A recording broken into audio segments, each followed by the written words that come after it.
जिस बंदे का दिल करता है वो यूट्यूब पे वीडियो लगा के कहता है जी प्रॉपर्टी टैक्स में ये कमी होगी, वज़ीर आज़म ने ये ऐलान कर दिया, FBR ने ये ऐलान कर दिया। आप अपनी स्क्रीन के ऊपर देख सकते हैं कि मैंने रेलेवेंट लॉ जो है वो ओपन किया हुआ है। आप इसमें क्लियरली देख सकते हैं कि ये वो कानून है और हर शख्स यहाँ पे बैठ के कह रहा है जी कि 50 लाख रुपए की प्रॉपर्टी पे कोई टैक्स नहीं है, 2 लाख मालकान जो है प्रॉपर्टी के वो जो है वो टैक्स नेट से बाहर निकल गए हैं, उनके ऊपर कोई टैक्स नहीं लगेगा। कानून ये नहीं कहता, लोग मिस इन्फॉर्मेशन दे रहे हैं। कितने ज्यादा मैंने प्रॉपर्टी के चैनल्स ऐसे देखे हैं जिसके ऊपर लोग बैठ के सुबह से लेके शाम तक सिर्फ यही बात करते रहते हैं जी फलां टैक्स कम हो गया, फलां टैक्स कम हो गया।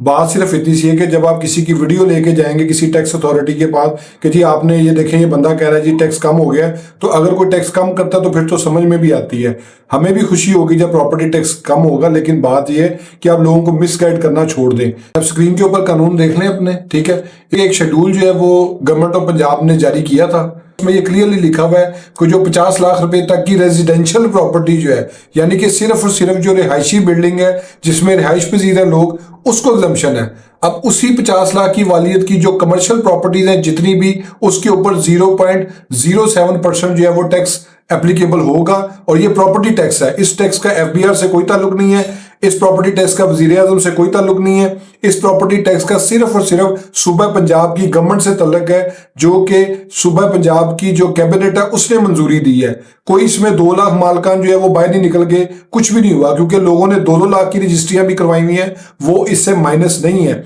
हर प्रॉपर्टी का जो है वो DC रेट है और DC रेट जो है वो रिवाइज किए थे गवर्नमेंट ने पीछे, और उसमें जो है वो रिवाइज होने के बाद हर प्रॉपर्टी की वैल्यू जो है वो बढ़ चुकी हुई है। अब 50 लाख रुपए की जो प्रॉपर्टी जिसका DC रेट बनता होगा मलबा डाल के, या जिसका हम घर कहते हैं, वो मुश्किल से 2 मरले तक का या 2.5 मरले तक का होगा कुछ एरियाज में। इससे ऊपर जितनी भी प्रॉपर्टीज हैं उसके ऊपर जो है वो 0.07% टैक्स जो है वो एप्लीकेबल होगा। फिर उसके बाद जो है वो जो प्रॉपर्टी 5 मिलियन से ऊपर है लेकिन 10 मिलियन तक है, उसके ऊपर 0.07 है, और कमर्शियल के ऊपर भी 0.07 है। जैसे ही प्रॉपर्टी 10 मिलियन से ऊपर जाएगी 25 मिलियन तक, तो उसके ऊपर 0.08% है, और 0.08% ही कमर्शियल प्रॉपर्टी की, यानी रेजिडेंशियल और कमर्शियल का टैक्स सेम है। इसी तरह 25 मिलियन से ऊपर जितनी भी प्रॉपर्टीज है उसका 0.09% जो है वो रेजिडेंशियल पे और कमर्शियल पे लगेगा। अब इसमें ये प्रॉपर्टी टैक्स बढ़ गया, ये कम नहीं हुआ, और ये इस वजह से बढ़ गया क्योंकि मैंने आपको बताया कि पहले लोग रेंटल वैल्यू के ऊपर जो देते थे, लोगों ने प्रॉपर्टी किराए पे दी होती थी,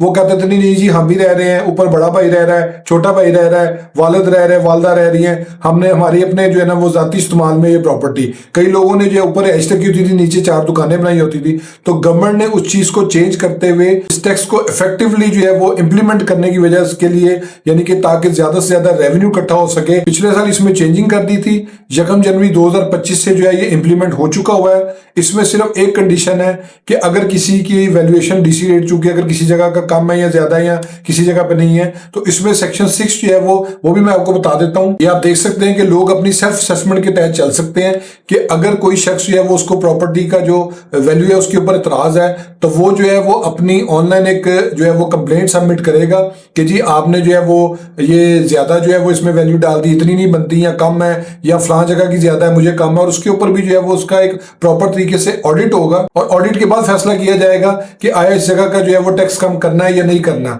लेकिन बात सिर्फ इतनी है कि जब आप एक जिम्मेदार सीट पे बैठे हुए हैं, लोग आपको देख रहे हैं हजारों की तादाद में, लाखों की तादाद में, तब आपका फर्ज बनता है कि आप लोगों को सिर्फ और सिर्फ सच बात बताएं जो कानूनी बात है। खबरें पढ़ने से या खबरें देने से जो है वो किसी भी हवाले से जो है वो लोगों का भला नहीं होता है, लोग सिर्फ मिसगाइड होते हैं। लोगों की ख्वाहिश जरूर हो सकती है, लेकिन वीडियो दिखा के कि आप किसी दफ्तर चले जाते हैं, FBR के दफ्तर चले जाते हैं, आप एक्साइज के दफ्तर में चले जाते हैं, वहां जाके वीडियो दिखा के अगर आपका टैक्स कम होता है तो लोगों की हेल्प हो जानी चाहिए। मैं यही कहूंगा कि हर शख्स को वीडियो बनानी चाहिए और रोज बैठ के ये कहे जी कि मेरा प्रॉपर्टी टैक्स जो है वो कम कर दो, क्योंकि फलां शख्स यूट्यूब पे बैठ के ये कह रहा है, फलां शख्स फेसबुक पे कह रहा है, फलां शख्स ने टिकटॉक वीडियो लगा दी है, फलां शख्स ने जो है वो इंस्टाग्राम पे जो है वो पोस्ट लगा दी है या रील लगा दी है। इस तरीके से प्रॉपर्टी टैक्स या टैक्स के मामला नहीं चलते हैं। प्रॉपर्टी टैक्स सिर्फ और सिर्फ सूबे का मसला है, उसका FBR से कोई ताल्लुक नहीं, उसका वज़ीर आज़म से कोई ताल्लुक नहीं, उसका मिनिस्ट्री ऑफ फाइनेंस से कोई ताल्लुक नहीं। जो भी सूबा होता है उसका अपना एक्साइज का जो है वो